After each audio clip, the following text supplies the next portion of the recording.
Et bienvenue à tous pour la 37e édition des Dessous du Troll. Moi c'est Arnaud et autour de la table nous avons Aurélien. Salut. Coralie. Salut. Et Charles. Coucou.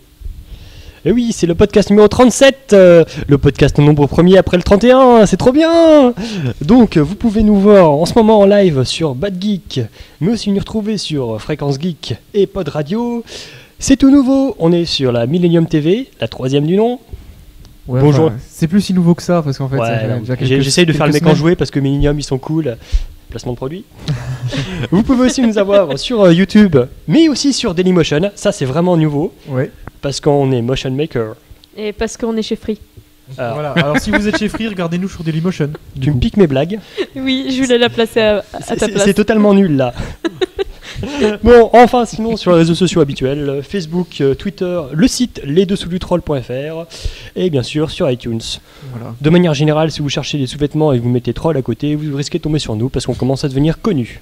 Oui, au moins ça. Donc, Au moins. Aurélien va nous parler d'une association de la Ligue ludique de Paris. Tout à fait. Ensuite, on va enchaîner avec les critiques. Donc, Charlie va nous présenter Puerto Rico, Coralie Zombicide. Ouais. Et on va finir sur un dossier d'Aurélien. Comment choisir son jeu de plateau à acheter? Ouais, parce qu'on l'a jamais fait en fait. C'est vrai. Et ouais. Alors c'est pour un peu vous expliquer comment on fait pour On choisir avait fait son en jeu. gros pour Noël, mais Non, on avait fait une sélection. C'est pas la même chose là. Moi, je suppose de base que tu écoutes les dessous du troll. Moi, non, moi jamais. Alors, comme on est vachement fourbe, on a mis des trucs intéressants à la fin. Ouais, c'est ça. Comme d'habitude. Hein. Et donc c'est moi qui commence, c'est ça hein. Alors, oui, alors vous savez que d'habitude on parle de boutique, un podcast sur deux. Bah là, cette fois-ci, ça sera une association, et pas des moindres, puisque on va parler de la Ligue ludique de Paris, qui est une très très grosse association en région parisienne. Donc association loi 1901, hein, statut association officielle. Et son but, c'est de faire de la promotion, on va dire, de jeux de rôle, mais aussi de jeux de plateau et de jeux de cartes. Bon, c'est vrai qu'ils sont très très axés jeux de rôle, mais il y a un peu de tout quand même. Et aussi de l'organisation et de la participation à des conventions. Alors, ce qui est bien avec la Ligue ludique, c'est déjà, ils ont un forum, très pratique, parce que en fait, ça permet de constituer des tables de jeu, ça permet de rencontrer les autres membres, et puis de voir pour s'organiser des sessions, des choses comme ça. Mais surtout, ils ont des partenariats avec différents magasins de jeux dans Paris, La Carte Chance, Troll de Jeu et Uchronie Games. Et en fait, ils organisent des séances toutes les semaines, ou très régulièrement en tout cas, dans ces magasins. Donc La Carte Chance, de ce que j'ai pu voir sur leur forum, c'est le vendredi soir. Troll de Jeu, c'est le jeudi. Et Uchronie Games, c'est le mardi. Donc en gros, vous pouvez jouer un peu toute la semaine si vous avez envie. Il suffit de changer de magasin, quoi. Ça, c'est cool. C'est très cool, et en plus sur le forum généralement ils s'organisent pour dire tiens aujourd'hui on aimerait bien se lancer ce jeu là, est-ce qu'on a assez de joueurs pour jouer à ce machin, voilà, pour un peu voir quelle table de jeu ils montent quoi tout simplement. Et puis en plus voilà c'est dans les magasins, donc il y a souvent le personne qui s'occupe du magasin qui est là, qui peut conseiller, on peut repartir avec un petit jeu en passant, donc que du bonheur.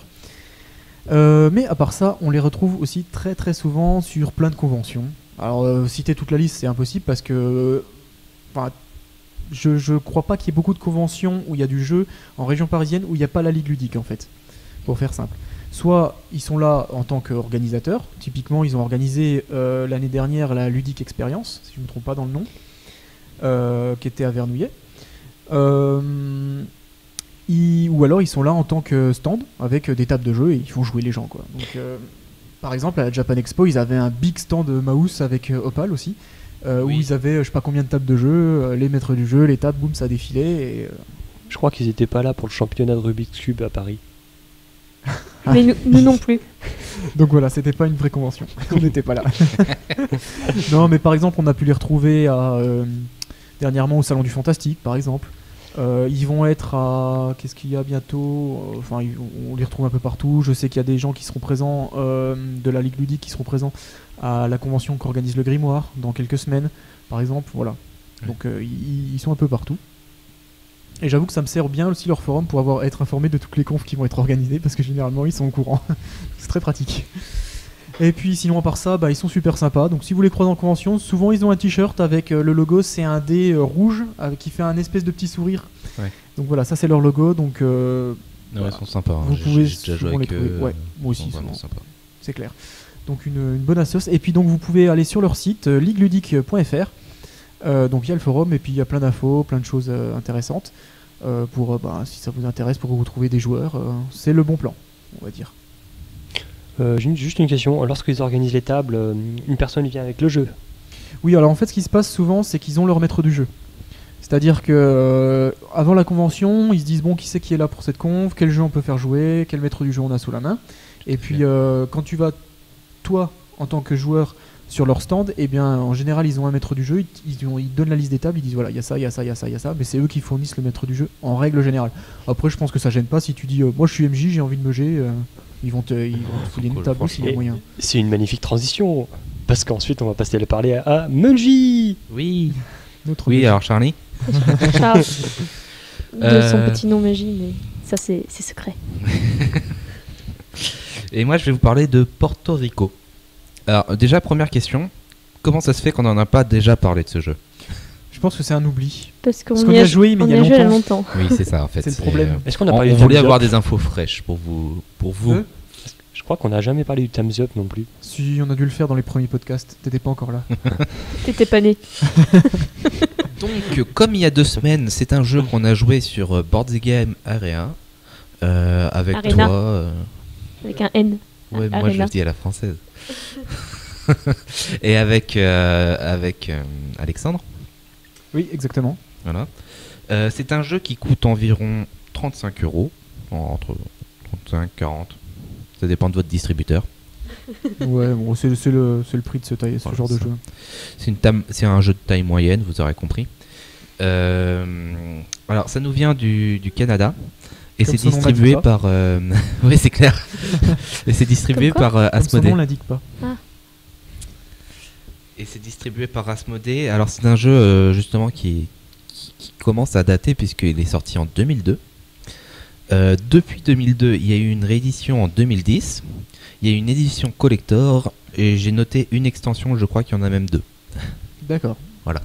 Et l'extension est à 5 €. Ça va. C'est un carton, c'est juste un truc avec une douzaine de tuiles et ça inclut la monnaie du bois. D'accord. Et c'est vraiment sympa. Donc nous on n'a pas joué à l'extension, donc je vous en parlerai pas plus que ça. Mais je vais vous parler directement du jeu. Donc l'histoire, elle est anodine. On est des colons finalement. Enfin, on est sur les premières colonies d'Amérique et on est là pour importer des ressources, Exporté, exporter. plutôt. Tout à fait. Le packaging, alors sur le jeu que j'ai joué, moi c'était la version 2002 quand j'y ai joué à la version physique. Et le packaging de 2002 est correct. Donc j'imagine que la version de 2010 est encore mieux, etc. Ouais, c'est possible. Les cartons sont bien imprimés. Ouais, rien à C'est des dire. petits cartons. Enfin, Parce ça qu'elles sont aussi. douces. Ouais. Il a un design un peu old school, mais bon, on lui pardonne parce Parce qu'il est un petit peu vieux. Voilà quoi.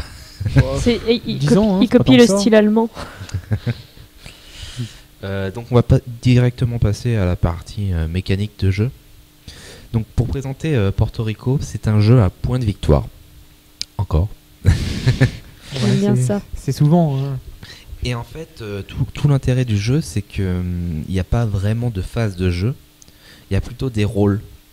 Et chaque joueur va choisir un rôle et ça va faire des phases en fait. Ça va directement influencer les phases de jeu. Je vais essayer d'être un peu plus clair. Quand on prend un rôle par exemple maire, on a on déclenche une phase de jeu qui est on récupère déjà des jetons colons qu'on va placer et qu'on peut aussi déplacer. Mais celui qui a choisi ce rôle-là a aussi un bonus. Et son bonus, ça sera qu'il aura un jeton colon en plus. Voilà. Donc les jetons... Alors, ça c'est par rapport au rôle et au déroulement du jeu. Il y a plusieurs rôles. J'ai parlé du maire. Il faut savoir que dans l'ancienne version, ça s'appelait pas le maire mais l'intendant. D'accord. Et par rapport au rôle, il y a un rôle qu'on n'a pas joué sur la version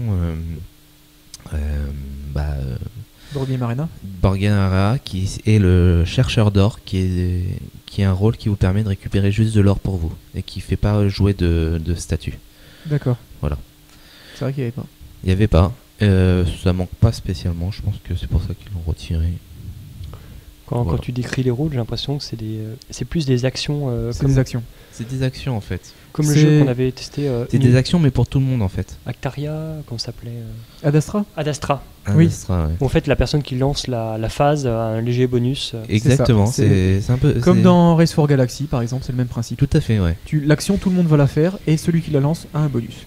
Et C'est- chacun choisit une action. C'est vrai par que tour. maintenant qu'on en parle, c'est pas forcément nouveau, Non. mais Enfin, ça dépend de la date de sortie. Ah de ce ouais, jeu-là. voilà. C'est légèrement plus vieux. Voilà, Puerto Rico est peut-être plus vieux. mais c'est vrai que c'est un système qu'on voit pas si souvent que ça, quoi. Et du coup, c'est pas mal.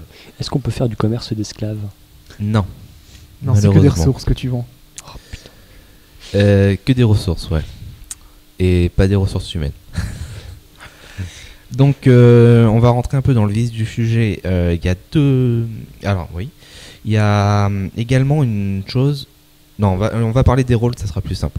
D'abord, le maire, c'est pour déplacer des colons. Les colons servent à activer des bâtiments ou des plantations. C'est ça. Le paysan, lui, il permet de Créer une nouvelle plantation. créer une nouvelle plantation. Donc, tout le monde choisit une tuile, à commencer par celui qui Déclenche le joue pouvoir. le rôle. Ouais. Et en partant d'un certain ordre qui est bien défini. Ah, je comprends pourquoi il l'a pas appelé l'intendant. Parce que l'intendant, à la base, c'était une personne qui s'occupait d'une plantation. Ah bah voilà, peut-être. Donc peut-être que c'est pour ça qu'ils ont appelé ça le maire par la suite. D'ailleurs, le maire qui a été repris sur l'édition en 2010 et sur l'édition de Board Game Area qu'on a joué. Mhm. Donc le paysan qui permet à tout le monde de choisir une tuile en commençant par celui qui a le rôle. Et celui qui a le rôle a encore un autre avantage, c'est qu'il peut choisir de faire une carrière à la place. Une carrière, c'est une tuile particulière qui ne vous donnera pas de ressources quand il y aura un paysan dessus, mais qui à la place réduit le coût de construction de n'importe quel bâtiment de 1. Voilà. On a le rôle du producteur. Donc quand il y a un paysan dessus, et à condition aussi qu'il y ait une usine pour manufacturer certains produits, par exemple l'indigo, En fait, sucre. T'as plusieurs ressources. T'as maïs, indigo, sucre, tabac, café. Ouais. Et le maïs, il n'y a pas besoin de le manufacturer pour le vendre. Tu le vends en brut. Sauf que en fait, au marché des ventes, il vaut rien. L'indigo, il faut un bâtiment qui est pas cher. Mais du coup, ils vont pas très cher. Et plus tu montes dans les ressources, plus c'est cher en fait. C'est quoi l'indigo C'est de la teinture. C'est la teinture. Pour couleur indigo. Voilà. Et en fait, le producteur te permet, si tu as une teinture d'indigo, de sortir un baril d'indigo. Mais par contre, ton maïs, t'as pas besoin de la teinture, t'as juste besoin de la plantation de maïs. C'est ça. Ok. En fait, le maïs, c'est le seul ressource que tu n'as pas besoin de transformer. manufacturer. Ouais. Et du coup, le maïs, il faudra juste un paysan sur votre tuile de maïs, de production de maïs, alors que l'indigo, par exemple, il vous faudra un paysan sur votre tuile et un paysan sur l'usine pour pouvoir recevoir un baril d'indigo à la phase de production. Ouais, Est-ce qu'il y a des productions qui sont plus longues en étapes? Non, il n'y a pas de temps en fait. En fait, dès que tu as le producteur qui est lancé, tu récupères tes ressources. Mais est-ce C'est qu'il ça. est-ce que, par exemple, il y a quelque chose qui nécessite 3 étapes de transformation, par exemple? Non. Tout le temps qu'une seule, c'est juste que le coût du bâtiment est plus élevé suivant la ressource. Ok. L'indigo, c'est le bâtiment, il coûte 1 doublon. Mais par contre, le café, il coûte 6, je crois. Ouais, c'est à la phase de vente. Mais en fait, il y a plusieurs particularités, on va en parler par la suite. Le producteur, lui, celui qui a lancé la phase, il aura un avantage, il pourra faire une ressource de plus parmi celles qu'il a produites. Du Voilà. bonus. Ensuite, on a le marchand, justement. Le marchand, lui, il va lancer une phase de marchand. Il y a une petite case sur le tableau commun, j'ai envie de dire, qui représente le marchand. Donc c'est une case où tu peux mettre 4 ressources seulement. Donc chaque joueur va vendre une ressource, une seule, et le joueur d'après n'aura pas le droit de mettre une ressource qui est déjà présente sur les tables. Enfin sur même le premier joueur. Donc pour être un peu plus clair, en fait le premier joueur va mettre une ressource sur l'établi du vendeur et va recevoir un certain nombre d'or ou de doublons en fonction de la valeur de cette ressource. Par exemple, c'est ce que disait Aurélien, le café vaut beaucoup plus cher que le blé. Le blé, il vaut rien. Ouais. Tu le vaudras en marchand, il te donnera rien. C'est ça. Mais le blé permet de compléter la case marchand, par exemple. Voilà, parce que une fois que tant que t'as pas mis tant que les 4 cases sont pas pleines, tu les vires pas les ressources qu'il y avait avant. Ouais. Donc il faut que dès que les 4 cases sont pleines, là tu peux les virer. D'ailleurs, il y aura peut-être une critique à faire là-dessus, mais ça, je y viendrai plus tard. On y viendra après, oui. Et donc, le marchand, celui qui a lancé la phase, lui, il a l'avantage de pouvoir choisir en premier. Il y aura toujours le même ordre. Et en plus, sa ressource qu'il vendra aura une valeur de 1 d'or de plus. Ouais. Donc ça peut être intéressant. Donc, c'est Du bien coup, le pour maïs peut valoir quelque chose. Peut valoir quelque chose. On a également le rôle du capitaine. Alors le capitaine, c'est le principal, j'ai envie de dire, rôle de ce jeu. C'est par là que se jouent les points de victoire en particulier. La moitié en tout cas des points de victoire. La moitié, facilement.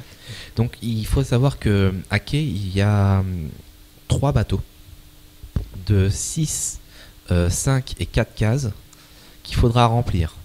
Et ça marche comme le marchand. Tant que les cases sont pas remplies, le bateau part pas et il n'y a pas d'autre bateau qui peut venir à la place. Ah, donc tu peux tenter d'exporter tes 5 trucs, Voilà. mais il faut quelqu'un pour compléter, quoi. Par exemple. Ouais. Ou alors tu vas sur le bateau à 5 direct. Par contre, ce qui est important, c'est que sur un bateau, tu ne peux avoir qu'un seul type de ressources. Exactement, c'est l'inverse du marchand. Tous identiques, sur le même bateau. Donc vu qu'il y a 3 bateaux, 3 types de ressources. 3 types de ressources. Alors là, du coup, il y a une stratégie à mettre en place pour un peu bloquer ton adversaire pour pas qu'il mette ses ressources et tout, quoi. Ouais. En gros, c'est à ce niveau-là qu'il y a la grosse phase d'interaction entre les joueurs. Ouais, surtout, Non, sur tous c'est les la personne tours, qui genre. choisit en premier le bateau. Même le marchand. Ouais, le marchand, mais surtout le capitaine, quoi. Le capitaine, c'est vraiment là où on se tire la bourre pour aller. Les tuiles sont à un nombre limité sur le. C'est vrai que les tuiles, oui. Donc constructeur aussi. Et là, on va venir au constructeur. Juste un mot sur le capitaine.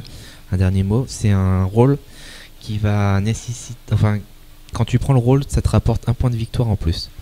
Donc, ce que j'ai pas dit, c'est que le capitaine, à chaque fois que tu mets une ressource dans un bateau, tu gagnes 1 point de victoire, quelle que soit la ressource.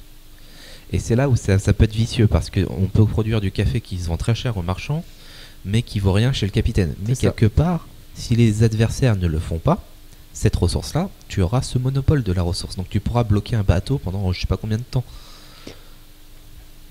Est-ce que tu peux t'amuser à bloquer 2 bateaux en même temps? Bien sûr, Ouais, si t'es tu as seul des à produire les ressources et que ressources, les gens ne les produisent pas, oui. bien sûr. Ah, donc là, ouais, le bateau reste plusieurs tours. Ah, jusqu'à ce qu'il soit plein. et qu'ils partent.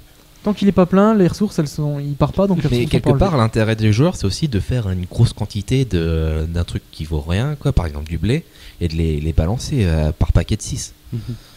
Mais bon, Il y a une stratégie là-dessus. Hein. il y a vraiment une Et stratégie. le bateau ne revient pas avant la fin du tour. C'est-à-dire, si un bateau de maïs de 3 était déjà rempli, Pendant le tour, oui. Ok. Quand il est plein pendant le tour, il part pas directement. Non, il revient part pas. à la fin du tour en fait. Voilà, c'est ça. Et donc, c'est là-dessus qu'on récupère la moitié des points de victoire. On a autre chose comme rôle, on a le constructeur. Ouais. Le constructeur, lui, il permet de construire des bâtiments. Les bâtiments vous donnent un bonus quand il y a un colon dessus, vous donnent un bonus sur plusieurs phases de tour. C'est là-dessus où se joue beaucoup de... En fait, les bâtiments, t'as ceux qui te permettent de transformer tes ressources. Par exemple. Et t'as aussi plein de trucs du style, s'il y a tel pouvoir qui est activé, tu vas gagner ça en plus. Par Typiquement, exemple, tu mets une nouvelle plantation, t'auras direct un colon dessus, par exemple. Ouais. Des choses comme ça. Et t'as les derniers gros bâtiments qui prennent 2 cases, qui sont des gros bâtiments de bourrin des qui te guildes, coûtent ouais. très cher. Ouais, des guildes, si tu veux. Et qui te permettent de gagner plus de points de victoire à la fin. Alors quand vous parlez de coups, est-ce que ce sont des coups en doublon ou des coups en ressources? Doublon. Doublon, ouais, Ok. toujours.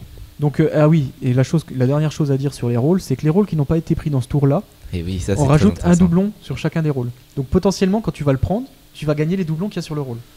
Et c'est là où il y a une stratégie pour aller prendre un peu tous les rôles, pour choper un peu les sous de temps en temps, etc. Ouais.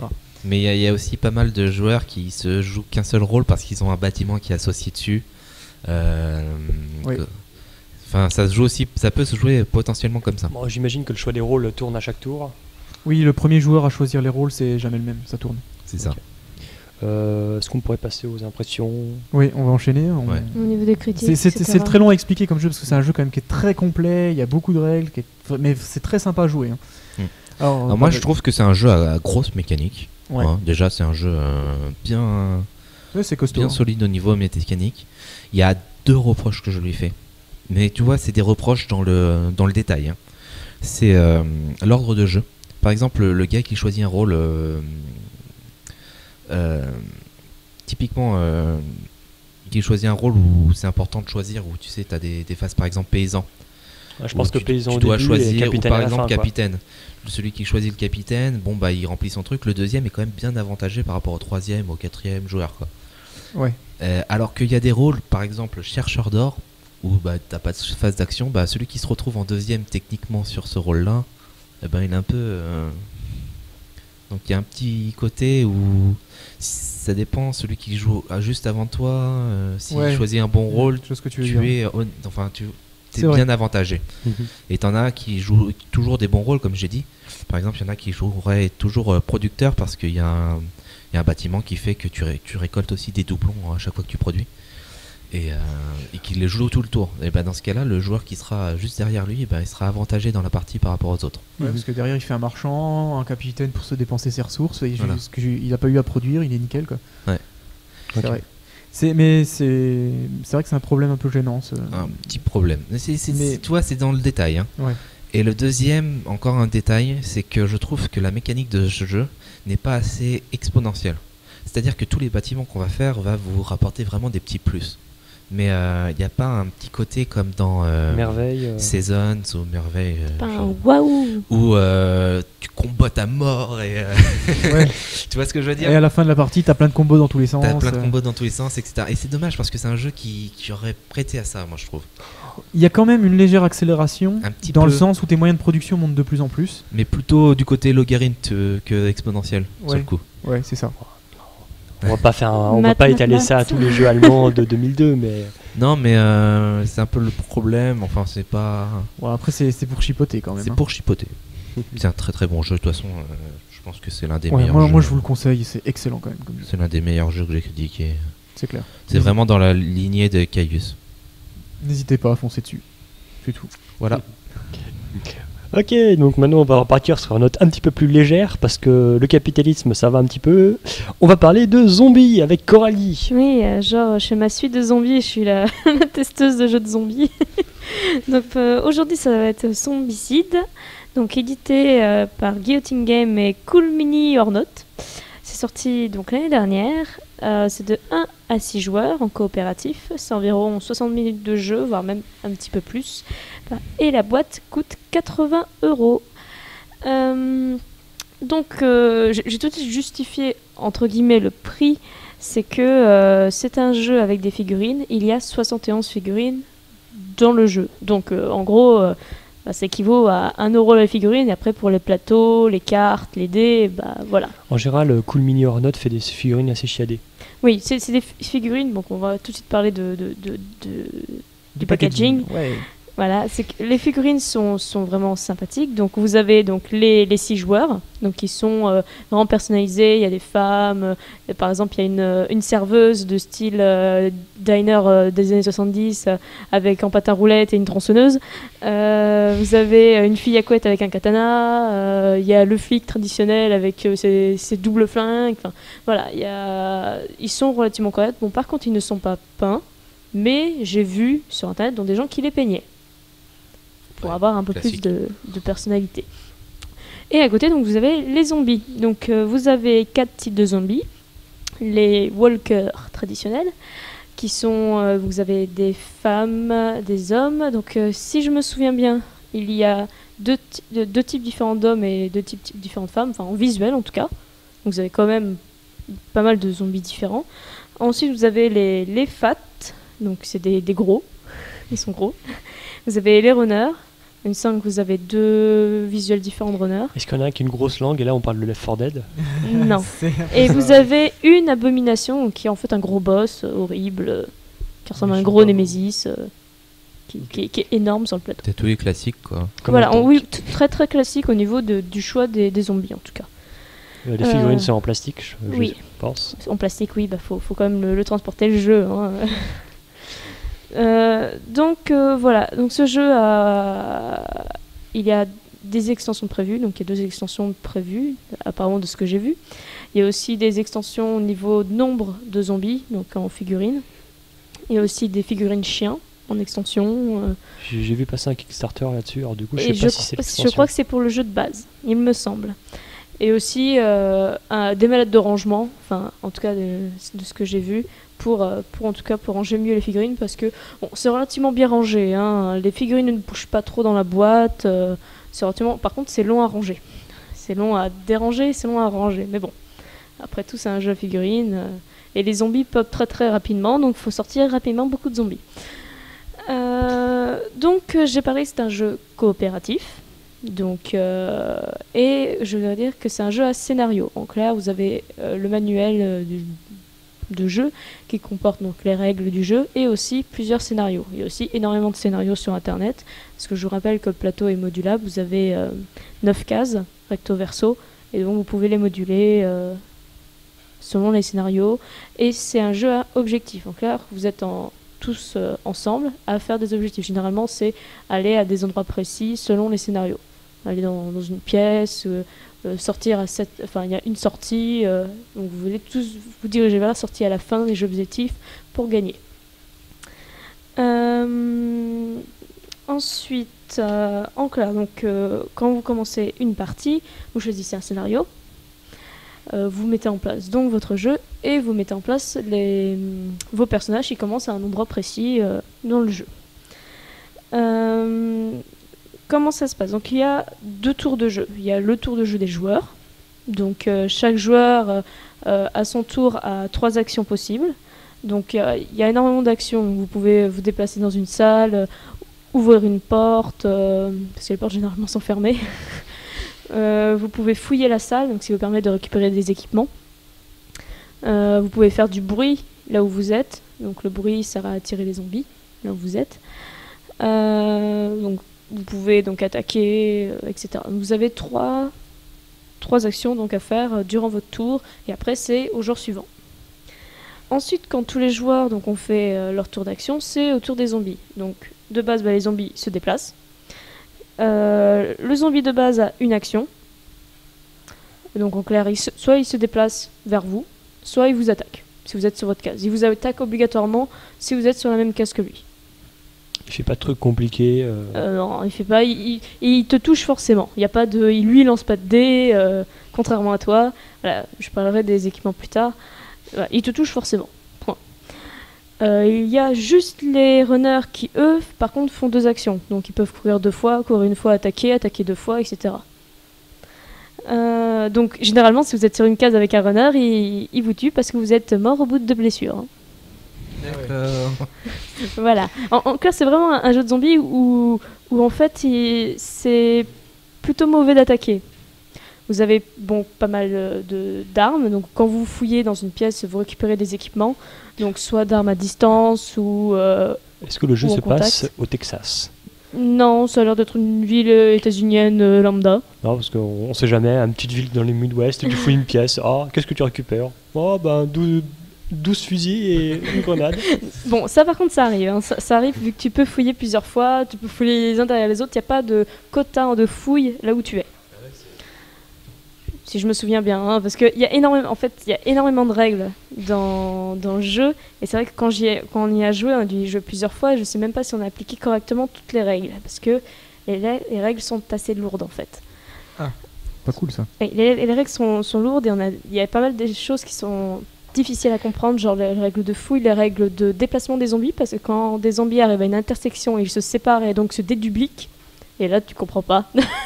Enfin, il y a pas mal de petites subtilités que même moi actuellement, là, je suis incapable de vous dire si j'y ai joué correctement ou pas, parce que les règles sont compliquées. Est-ce que les survivants avec certains généralement sont coop ou pas? endroits.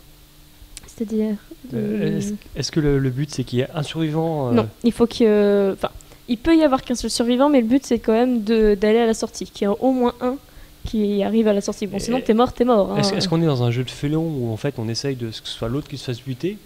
Non, Ou alors c'est de la coopération? Non, là le jeu, en tout cas de base, c'est de la coopération pure et dure. Parce que vous allez le voir très très vite, il faut mieux être à plusieurs, que tout seul tu meurs très facilement. Parce que, donc, je vous ai dit que c'était un jeu où c'était un peu déconseillé de se battre. Parce que, ok, vous pouvez choper des grosses armes, etc. Ouais. Bon, logique. Par contre, les armes donc, ont des portées de 0 à 2, si je me souviens.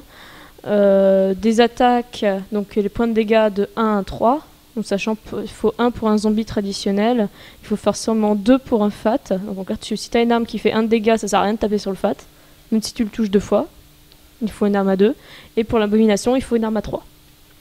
Ensuite, tu as la précision. En fait, c'est le nombre de dés que tu... C'est le score que tu dois faire sur tes dés. Donc là, tu as un pool de dés que tu dois lancer. Donc c'est le nombre d'attaques que tu fais. Donc ça, tu lances qu'un dé, 2 dés, etc. Et par exemple, ta précision, c'est 4+. Donc tout ce qui est 4 ou plus, ça touche. C'est ça en clair comment on règle les combats. Une petite particularité sur le déplacement, si on ne veut pas combattre, on peut se déplacer, traverser une case où il y a des zombies. On peut la traverser, par contre, ça coûte autant d'actions qu'il y a de zombies sur la case. Sachant que vous avez que 3 actions. J'ai oublié un petit truc pour la phase des zombies. Donc, les zombies se déplacent, mais on les spawn aussi. C'est-à-dire qu'il y a des endroits de spawn de zombies sur la carte, donc généralement des coins de rue, des bouts de rue, et vous tirez une carte, et suivant l'expérience des joueurs, parce qu'on gagne de l'expérience dans le jeu, suivant l'expérience des joueurs, on spawn plus ou moins de zombies. C'est-à-dire donc, au début vous êtes dans la zone bleue, donc normalement c'est relativement tranquille. Plus vous tuez de zombies, plus vous gagnez en expérience. Il suffit qu'un seul joueur passe dans la zone orange ou dans la zone rouge, et on est obligé d'appliquer les règles zone rouge et orange lorsqu'on tire les cartes de zombies. C'est-à-dire il peut popper énormément de zombies. Si vous avez 3 points de spawn, vous pouvez popper jusqu'à 5 zombies par point de spawn. Ça fait penser à du Descent, où en fait les joueurs gagnent l'expérience et tu passes en bronze Voilà. et puis en doré quoi. Ouais. Une autre particularité, et c'est un peu là-dessus que j'ai foiré à peu près toutes mes parties, quand vous ouvrez, donc de base, il y a des zombies dans les rues, ok, il y a des points de spawn dans les rues, ok. Dès que vous ouvrez la porte d'un bâtiment, vous tirez une carte de spawn par pièce dans le bâtiment. Il y a des surprises. Et il peut y avoir des surprises très très désagréables. En fait, je me suis amusée à courir dans la rue et à ouvrir 2 portes de 2 bâtiments différents. J'ai dû tirer 10 cartes de spawn. Et tous les zombies, à partir du moment où ils sont spawnés, de toute façon, considèrent qu'ils t'ont vu. Et donc, ils viennent vers toi. Et donc, c'est la guerre. Donc voilà, c'est pour ça que je vous ai précisé que c'était un jeu vraiment il y a vraiment des stratégies à propos du bruit, parce qu'il y a des armes qui font du bruit et des armes qui font pas de bruit, et vous pouvez faire du bruit à un endroit, et de base, si les zombies ne vous voient pas, ils se dirigent vers le bruit. Donc il y a des stratégies là-dessus que je n'ai pas encore réussi à appliquer. C'est vraiment conseillé de jouer à 6, on a vraiment besoin de main d'œuvre. Les objectifs généralement sont dans les bâtiments, donc vous êtes obligé d'ouvrir les bâtiments, et je vous déconseille fortement d'ouvrir plusieurs bâtiments à la fois, sinon vous vous faites submerger par des zombies. Et c'est un jeu très très difficile. En termes de déplacement, le joueur va se déplacer de combien de cases? Un zombie de combien de cases? Un zombie donc normal se déplace d'une case. Le joueur, vu qu'il a 3 actions, il peut se déplacer de 3 cases. Donc il peut distancer facilement un zombie de base. Le problème, c'est comme je l'ai dit, à partir du moment où vous passez sur une case où il y a un zombie ou plusieurs zombies, vous dépensez autant d'actions pour passer cette case qu'il y a de zombies. Mais en gros, s'il y a une case où il n'y a qu'un seul zombie, tu te déplaces à la même vitesse. Voilà, c'est une case en fait, vous êtes sur une case où il y a déjà un zombie, vous ne pouvez pas le combattre, vous pouvez dépenser 1 pour aller de base à la case suivante, mais 1 parce qu'il y a un zombie sur votre case. Donc généralement quand vous vous faites encercler, vous êtes obligé de les tuer. Si vous êtes obligé de les tuer, vous prenez de l'XP, vous spawnez encore plus de zombies. C'est horrible. C'est horrible. Je n'ai pas réussi à gagner une seule partie actuellement. Donc c'est un très gros jeu, il y a énormément de scénarios, beaucoup de choses différentes à faire. Ils font ça un peu comme si c'était des saisons, c'est-à-dire que les extensions vont apporter des scénarios en plus, un peu la suite en fait du scénario de base qu'il y a dans le manuel. Il y a beaucoup de scénarios de joueurs, apparemment il y a aussi sur internet vous pouvez faire vos propres scénarios, ils ont fait un générateur de cartes, etc. Donc du gros jeu, très dur je trouve. Pour le prix c'est vrai que 80 €, on a un peu du mal à mettre ça comme argent, mais ça les vaut quand même. Si c'est une table de 6 joueurs, ça peut les valoir. Il y a une table de 6 joueurs, il y a quand même C'est pas un mal de gros jeu. figurines. C'est un jeu qui est relativement gros, qui est long.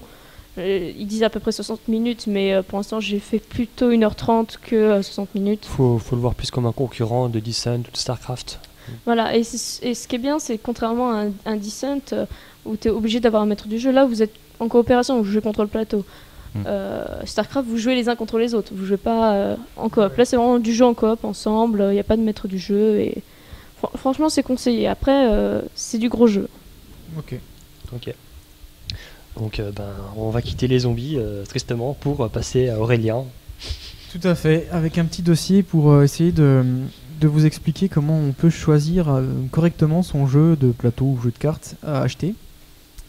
Parce qu'en fait, on a fait plein de petits dossiers pour expliquer comment choisir un J2R, comment choisir du jeu de figurines, tout ça. Mais c'est vrai qu'on n'a pas Mais on n'a pas fait le jeu de plateau. Et c'est pas si simple, mine de rien, parce qu'il faut bien se rendre compte que ces dernières années, on a eu une flopée de jeux qui sont sortis, beaucoup plus, il y en a vraiment de plus en plus qui sortent. D'après, Je crois que c'est grâce à nous, ça. Oui.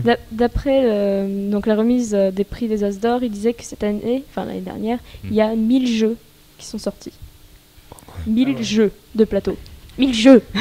La technologie donc voilà, est d'or, beaucoup- on a des cartes de plus en plus douces et Donc packaging beaucoup de plus. plus en plus sexy. Beaucoup plus Qu'il y a quelques années. qu'il y a quelques années. Et du coup, ça devient assez compliqué de choisir son jeu de plateau. On est un peu submergé par cette masse. Alors, avant de se lancer dans cet achat, surtout quand on débute, parce que nous, on a l'habitude maintenant, on sait repérer un bon jeu, on sait ce qu'on veut. Mais quand on débute, on est un peu perdu. Alors, il faut donc essayer de voir qu'est-ce qui va nous intéresser et vers quel jeu on va s'orienter. Alors, il y a plusieurs choses à voir.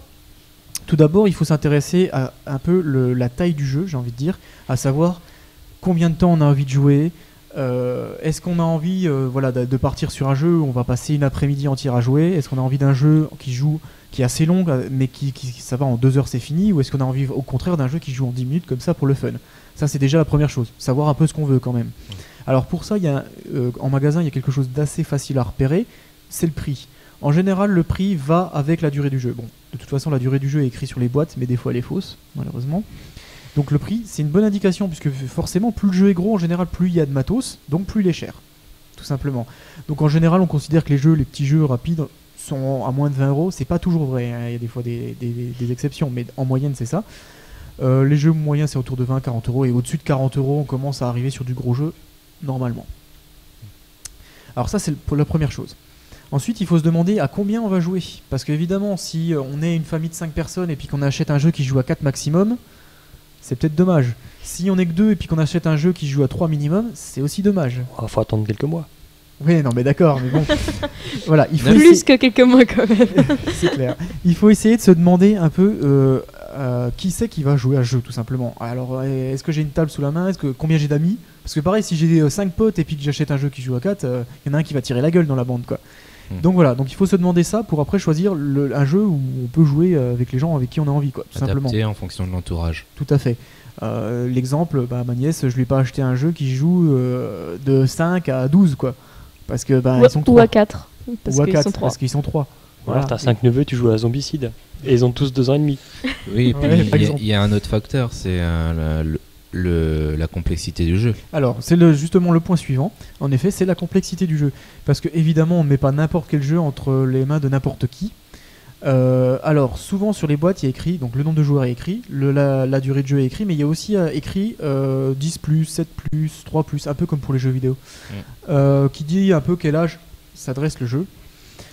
Alors, souvent, c'est pourri cet étiquetage, parce que ça dépend aussi beaucoup, quand on parle d'enfant en tout cas, ça dépend beaucoup de la maturité de l'enfant. Il y a des enfants, les jeux vont être écrits 10+, et ils ont 6 ans ou 7 ans, ils y jouent très bien, il n'y a pas de souci. Ouais, j'ai vu des enfants dans des conventions. Ouais, qui te mettent des ramasses sur des jeux. Sur du StarCraft et voilà. tout. Donc, et voilà quoi. ça dépend beaucoup de la maturité de l'enfant. Donc ça, faut un peu sentir son enfant. C'est vrai que s'il est très ouvert, très éveillé, Ça des dépend jeux, aussi. Il du- risque la- de s'ennuyer sur un jeu De pour son âge. normalement son âge. Ouais. Ouais. On peut monter des jeux au-dessus, c'est pas un problème. Puis après, il faut se dire qu'il va vieillir aussi, donc c'est pas grave. C'est le but d'un enfant, c'est de vieillir. Voilà. Ouais. Alors du coup, cette indication 10+, 7+, donne en général la complexité du jeu, donc ça peut vous indiquer aussi, si vous voulez un jeu fun, bah, on évite de prendre un jeu 10+, alors c'est pas forcément vrai, parce que ça dépend s'il y a des choses à lire ou pas, mais il faut savoir un peu, est-ce que je veux un jeu fun, est-ce que je veux un jeu où je me prends la tête, et essayer de jauger, donc en général les jeux fun c'est les petites boîtes, hein. Ouais. En métal. Oui, Cocktail Games par exemple, fait beaucoup de jeux fun. Sinon, je vous conseille de jouer à un Trivial Pursuit des années 80. C'est quand vous avez moins de 30 ans, c'est bizarre. Ouais, non, peut-être pas le Trial Pursuit. Non mais hein. il y a le thème aussi, ouais. Alors, déjà, il y a le type de jeu. Donc, bien sûr, jeu de cartes, jeu de plateau, ça, ok. Mais il y a surtout, est-ce que je veux un jeu en coopération? Est-ce que je veux un jeu Ouais, où c'est ça. chacun pour soi? Est-ce que je veux un jeu où c'est plein de petits mini-jeux, en fait, de petites manches qui s'enchaînent? Est-ce que je veux un jeu... voilà. Donc ça, c'est un peu le type du jeu. Alors, bon, bah, ça dépend des envies, hein, tout simplement. Est-ce que tu veux un jeu à points? Est-ce que tu veux un jeu à point de victoire? Est-ce que tu veux un jeu où il faut construire un deck? Enfin, il y a plein de types de jeux. Ça rejoint jeu un peu de la dés. complexité, je trouve. Ça rejoint oui et non. Là, tu peux avoir de tous les types, plein de jeux de différentes complexités, mais ce qui t'intéresse, c'est qu'est-ce que tu as envie de faire, en fait, Ouais. tout simplement. Si tu as envie de te mettre sur la gueule avec tes potes, bah, tu vas prendre un jeu où c'est chacun pour soi, quoi. Tu vas pas prendre un Quand jeu tu où veux joues pas en un coop. jeu de hasard. Ça, c'est dur à savoir si t'as pas testé le jeu, quand même, hein. Après, comme tu Tu le dépensais disais... des cartes et des dés, quoi. Ouais, s'il y a des dés, bon ok, tu sais qu'il y a du hasard. Après, comme tu le disais, Charlie, il y a un peu l'univers du jeu. C'est important de se dire, Ouais. est-ce que j'ai envie d'un jeu, dans l'espace, machin. Bah, pour soi et pour l'entourage. Si Oui. on est fan de StarCraft et qu'on veut faire découvrir ça à des gens qui n'ont pas du tout envie de rentrer dedans, Ah oui, du coup, c'est pas facile. du coup, c'est pas facile, quoi. Donc il faut un peu se poser la question. Alors ça, généralement, il suffit de regarder la boîte, hein. Sur la Oui. boîte, en Le général, petit dessin sur la il boîte. y a le gros. En la général, truc, c'est ce qu'ils vont essayer de te vendre. Voilà, donc on sait un peu dans quel univers va se passer le jeu. Puis de toute façon, il y a tout le temps un petit texte derrière la boîte qui explique le truc, hein. Explique le pitch. Par rapport au type, faut pas se laisser entraîner sur un type en particulier et se dire bah je veux absolument ça. Ah, je sais pas. Non, moi j'aime bien, par exemple, les jeux en coop, j'adore ça. J'aime bien, mais il faut me dire, bah je veux un jeu Non en mais coop, quoi. le style, l'histoire. Ah, l'histoire, ouais, c'est souvent très secondaire. Dans Non les mais jeux. quand c'est des grosses licences, je dis il faut faire gaffe aussi, quoi. Faut faire attention. Bah, c'est comme Comme partout. comme partout, les licences, des fois. Fanboyisme. Grosse licence égale gros but, Mauvais grosse jeu. pompe à sous. Et souvent derrière, il y en a plus pour le reste, quoi. Même si, quand même, sur les jeux de plateau, Il y a on des n'est pas exceptions, tant quand en même, mal hein. que ça, parce que franchement, toutes les licences que je connais, moi je les trouve très bonnes, hein. Aussi bien Battlestar, Starcraft, Le Seigneur des Anneaux, c'est tous des très bons jeux, hein. Et Game M6, le jeu de plateau. Ouais, non, mais ça, c'est pas des jeux. Oui, mais en écoute, fait, c'est ça le souci, c'est que ce genre de jeux sont mélangés avec les jeux dits traditionnels où tu as genre le jeu Twilight où c'est juste un Trivial Alors, Pursuit sur, Justement, sur le c'est ça. film. c'est un point très très important pour moi. Et pour vous, Il faut cracher sur Twilight. oui, déjà. Mais à part Ok. ça, si vous voulez choisir votre jeu, même si on en trouve maintenant à la Fnac, à Virgin, à la Grande Récré, ces genres de magasins, je vous le déconseille fortement. Parce Tu qu'il te mélange, trompes. il mélange ces jeux avec, enfin, on va dire les vrais jeux de plateau, nous, ceux qu'on aime, avec tous les autres jeux, genre le truc où il faut attraper la dent du crocodile de je sais pas quoi pour les gamins neuneux qui réfléchissent pas. Ça m'a toujours fait peur ce jeu. Oui, bon, bref. Moi je suis sautée, hein. C'était horrible, j'avais peur qu'il me mange. Ouais, c'est pas ça que je voulais dire, c'est que on mélange parfois ces jeux-là avec d'autres jeux Ouais, comme ça, c'est et on ça. n'arrive pas à faire la différence entre ceux qui sont réellement des bons jeux intéressants et cette masse commerciale absolument infâme et où de toute façon Il tout faut le monde- ramasser le caca du chien. voilà, alors, C'est mais pour genre de éduquer, truc, quoi. éduquer ton Alors, gamin. Du Donc coup, les petites boutiques, c'est bien. ouais, moi je vous conseille vraiment les magasins spécialisés. Alors il y en a pas partout malheureusement, c'est ça le problème. Dans hein. Paris ici. Oui, non, en région parisienne on en trouve. Et on Mais, fait même euh, une partie dédiée. Mais je pense qu'il y a des villes où il y en a pas, hein. Donc Bah, c'est comme des villes où il n'y a pas de Fnac, où il n'y a pas de Virgin. Hein. Voilà, Enfin, bon. bientôt il n'y en aura Alors, plus de Virgin. Donc si mais bon. jamais vous n'avez pas de boutique spécialisée, allez sur internet. Il y a de nombreuses boutiques sur internet. Il y a des Philibert par exemple. Même qui est un- via Amazon, vous avez beaucoup de partenariats Ouais. avec, Mais après c'est plus dur à avec des choisir, quoi. boutiques. Quand on n'a pas...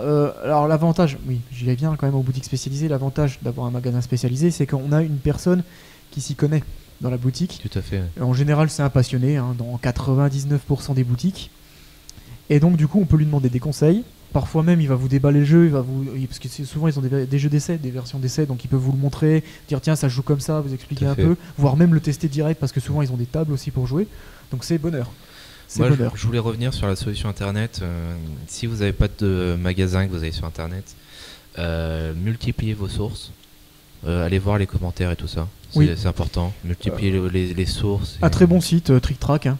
TrickTrack, oui. C'est un peu la référence en termes d'avis d'utilisateurs, parce qu'il y a énormément de gens qui passent dessus, qui posent des avis sur chaque jeu, et ils ont une bande de données de jeux. Énorme. Ils ont tout. Je crois qu'il en manque pas des jeux, quoi, ou très peu. C'est un truc de fou. Donc TrickTrack est très bien pour ça, pour avoir les avis, recueillir un peu les avis de tout le monde. Même s'il y a des jeux où tu vois la masse des avis, il y a des fois je suis pas du tout d'accord avec les résultats. Mais enfin, bon. Globalement, c'est lissé dans la masse. De manière générale, voilà, l'opinion est bonne. Comme tout. Puis c'est pas trop des fascistes dans les commentaires. ouais.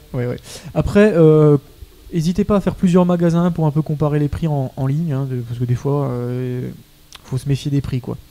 Il y a des jeux il y a des fois des magasins, ils vendent très cher certaines choses, et c'est pareil pour les boutiques spécialisées. Par contre, il y a des boutiques qui sont très honnêtes sur le prix. Alors c'est toujours un peu plus cher que sur internet, forcément, hein. Ils ont des locaux, ils ont des... En général, il faut s'attendre à du 10-20%, pas plus. Oui, voilà, c'est 10-15% de plus que sur internet. Ça dépend, hein. Il y a des boutiques où c'est les mêmes prix, mais moi j'ai quand même, par exemple, là je vous ai parlé de Zombicide, je vous ai dit 80€, je l'ai trouvé à 40. Où ça? Quand il était en rupture de stock, les derniers se sont vendus très très rapidement dans une boutique spécialisée, il était à 40. Tu peux le trouver à 60, même s'il est préconseillé à 80. Mais c'était une phase de promotion, c'était pas un prix standard. Des trucs, des promos. Après, voilà. Mais en majorité, sur les jeux, on peut avoir une différence de 10 à 15€ sur un jeu. Ouais, ça dépend le prix du jeu. Ça se retrouve dans le frais de port. Sur un gros jeu, je veux dire. Sur un jeu de 50€, alors, vous pouvez le trouver à 40. Il y a des boutiques qui font des frais de port gratuits dès que tu dépasses, je crois, 50-60€. Donc en fait, ça va vite. Hein. Si tu prends un ou deux jeux, t'y es, quoi. Donc ça peut se trouver. Non, et puis pensez aux boutiques qui veulent vendre le jeu, quoi. Même si c'est un peu plus cher, ils vous l'ont présenté. Il y a eu certains. Ah ouais, c'est sûr. Allez-y, quoi. C'est bon. Et après, franchement, la différence n'est pas énorme. Il y a des boutiques, par contre, voilà, il faut faire attention. Ils se goinfrent vraiment, et là, il faut éviter, quoi. Enfin, le mec qui va te vendre le jeu 60€ alors que sur le net il est à 35, faut pas exagérer. Oui, voilà. Sinon, si vous êtes à Paris, la Ligue ludique, ça peut servir. Pour tester. Pour tester, oui, en allant dans les différentes boutiques où ils vont, la carte chance, Troll de jeu, Chrony Games par exemple. Tous les clubs aussi. Tous les clubs. Alors bien sûr, ça c'est le must, parce que c'est le dernier point, c'est tester si possible le jeu. Alors c'est pas toujours possible évidemment, mais si vous trouvez un club de jeu, c'est encore mieux pour aller tester. Il y a des gens qui vous expliqueront les règles, qui vont dire ah ouais, ça c'est pas mal, je connais, ça c'est, même s'ils ont pas le jeu, pour dire ah tiens, j'aimerais bien m'acheter ça. Ouais non, ça c'est nul, évite. C'est un avis qui est beaucoup plus impartial que le magasin, quoi. Après c'est sûr que le magasin, on sait jamais s'il veut pas faire sa vente ou pas. D'ailleurs un truc dans les magasins, évitez les périodes de soldes. C'est bien les soldes, il y a des réductions, mais si vous connaissez pas les jeux, généralement ce qui solde, c'est les jeux qui vendent pas. Et s'ils les vendent pas, il y a une raison. Véridique. Donc voilà, c'est très souvent vous voyez oh ouais, moi 50%, ouais, mais c'est parce que c'est un jeu qui est pourri. Non, c'est l'éditeur, il a fermé. Ouais, et en général l'éditeur qui ferme, c'est pareil, c'est pas bon. Donc pour ça, quand tu disais le jeu à 50%, c'était soit une rupture de stock, soit un éditeur qui n'est plus là. C'est Zombicide, ils sont toujours là, hein. Donc c'était une rupture de tirage. Oui, ils étaient en rupture de stock. C'était la fin, quoi. Voilà. Donc, tout ça pour vous dire que voilà, donc les clubs, ça peut être intéressant pour tester. Sinon, les forums sur internet aussi pour demander l'avis des gens. Hein. Il y en a plein des forums. Demandez à nous. Vous pouvez nous demander. Alors ça, c'est la troisième option. C'est écouter les podcasts, hein, parce qu'il y en a plein, il n'y a pas que nous, hein. Il y a nous, on est très bien, écoutez-nous, c'est cool. Mais bon, si vous nous écoutez déjà, vous nous écoutez déjà. Vous pouvez lâcher des commentaires et nous demander des jeux à tester. Voilà, vous pouvez tout à fait, n'hésitez pas surtout à dire ah, tiens, j'aimerais bien que vous testiez ce jeu-là, vous l'avez pas fait, dites-le nous. Si on arrive à se le procurer ou à y jouer, ou si on connaît déjà, on fera la critique, c'est qu'on sans problème, aucun souci là-dessus. Bien sûr. Après, il y a d'autres podcasts. Il y a Proxy Jeux, il y a le Gobelin Rose notamment. Il y en a plein d'autres. Hein, Il y a Trick Track qui fait énormément de vidéos. vidéos. Trick Track qui fait plein de vidéos, en effet. Mais soyons honnêtes, ils sont pas à notre niveau quand même. Ouais, on est les meilleurs. On est les meilleurs. On va recevoir une tonne de commentaires. Non, vous êtes nuls. Ça sera mérité. C'est clair. Bref. Salut, j'aimerais bien que vous testiez le jeu Twilight, les 3 éditions, si possible, avec un comparatif. Ah oui, par contre, si vous nous demandez des jeux pourris, on les testera pas. Hein, rêvez pas. Non, ça, c'est vous les envoyez aux joueurs du grenier. Il sera Version jeu de plateau. Il y a peut-être un concept là-dessus. Hein. content. Ouais, je sais pas. Je sais pas. Les jeux qui te font rager. Jeux pourris. Bah, il y a des jeux pourris aussi À la en fin, jeu de tu plateau. brûles les cartes et C'est vrai qu'en jeu de plateau, il n'y a pas des tonnes de jeux pourris, mais il y en a. Bah, et il y en a de plus en plus. Ouais. Généralement, Du fait de cette masse, si, on préfère vous critiquer des jeux auxquels on a joué. Si on y a joué, c'est qu'ils étaient bons à Ouais, parce que l'origine. évidemment, les jeux qu'on critique, c'est des gens qui nous les conseillent. Donc en général, on a des gens qui nous conseillent plutôt bien. Non, mais on des jeux parlait, qu'on on a parlait achetés. des grandes surfaces où il y a plein de jeux, etc. Tout Ah ça, ouais. c'est à classer dans jeux pourris, quoi. C'est des jeux qui ont aucun concept, qui ont qu'une seule licence et qui veulent vendre. quoi, c'est tout. Mais Dr Maboul, c'est bien. Non, mais oui. Oui, Dr Maboul, c'est bien. C'est juste tous les concepts qui ont été dérivés et qui souvent partent d'une grosse licence qu'ils ont juste envie de vendre, quoi. Encore plus. Le crocodile qui a mal aux dents. Ouais, et Horrible, puis ce le jeu, problème de horrible. ce genre de jeu, c'est que ça joue que sur du jet de dés ou du tirage de cartes. Non, mais il y a Ou de aucune la stratégie, surprise, aucune ou- règle, rien dedans. Quoi. C'est vraiment Donc, ridicule. En Non, termes ça, de faut jeux de vraiment plateau, vous éviter, c'est- oui, en effet. Enfin, ce que je peux. Alors, on va résumer. Donc, l'important, c'est de savoir un peu ce que vous voulez quand vous arrivez dans le magasin. Enfin, après, si vous savez pas, vous pouvez demander conseil au vendeur si c'est une boutique spécialisée, hein, évidemment. Mais bon, si vous arrivez, vous faites bonjour, je veux un jeu. Oh, Small World, il est bien. Voilà, après, le problème, c'est qu'un jeu que nous, on trouve très bien, vous le trouverez peut-être pas bien parce que ça vous correspond pas aussi.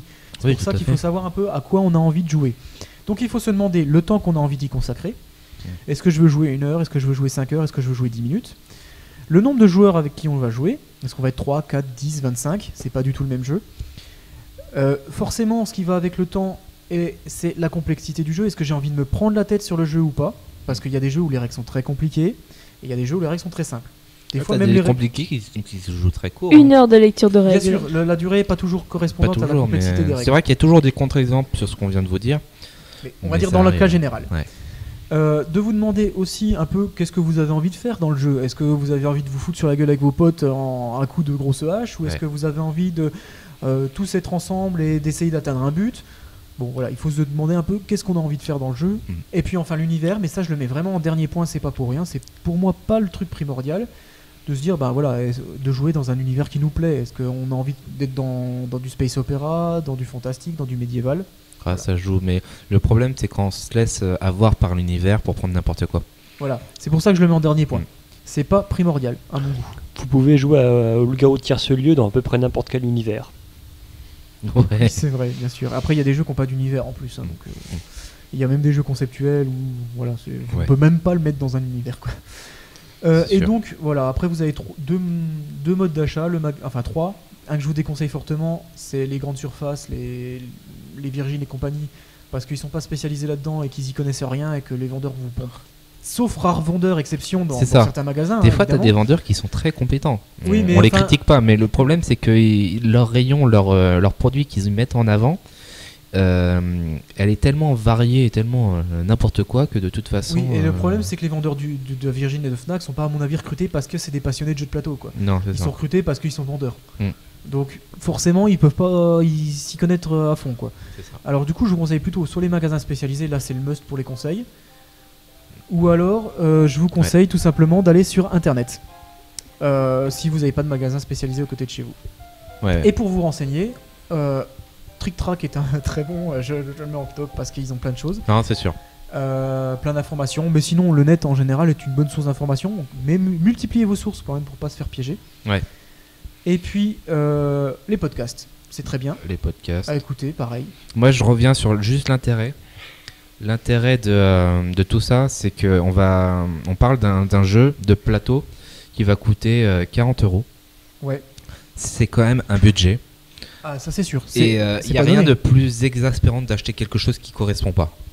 Parce Tout à que fait. un jeu vidéo ou un jeu, enfin, on va parler d'un jeu vidéo en comparaison. Déjà, ça prend moins de place. Ça prend moins. Non, mais c'est vraiment quelque chose de bien plus visuellement correspondant, quoi.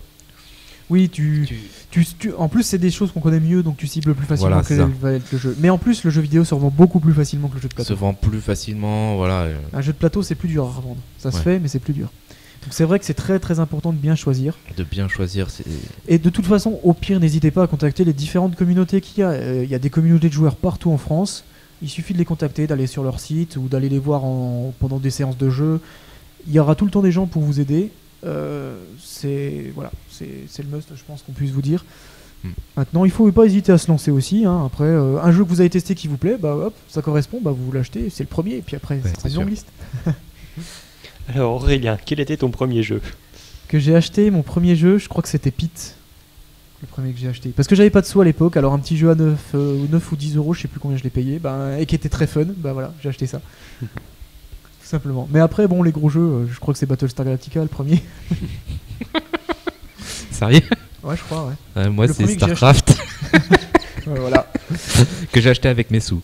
Mais Oui, pareil que j'ai acheté avec mes sous. Donc voilà, on va clore ici ce podcast. Alors Coralie a dû partir en toute urgence. je sais pas Mais, trop pourquoi, mais Le téléphone qui s'est mis à sonner, enfin bref. J'ai trouvé qu'en fait, au moment où tu as commencé l'intro, il y a une petite musique classique qui s'y est mise. C'était assez joli à voir. Ouais, mais non, c'était pas fait exprès. C'était l'épilogue. Voilà. Et donc, en tout cas, on vous remercie de nous avoir écoutés. Si vous avez des questions sur nos dossiers, sur nos critiques, des demandes spécifiques d'un jeu à tester, par exemple aussi, n'hésitez pas à nous mettre un petit commentaire sur le site ou sur nos vidéos YouTube ou où vous nous voyez, ou sur Bad Geek par exemple. On le verra le commentaire et on se fera un plaisir déjà d'y répondre. Et puis éventuellement de faire le jeu en podcast si c'est un jeu qui vaut le coup d'être testé. bien sûr. Et puis on se dit rendez-vous alors la semaine prochaine pour le shortcast et puis dans 2 semaines pour le prochain podcast. Et puis voilà, on vous souhaite une bonne semaine. À bientôt. À bientôt. À bientôt. À bientôt.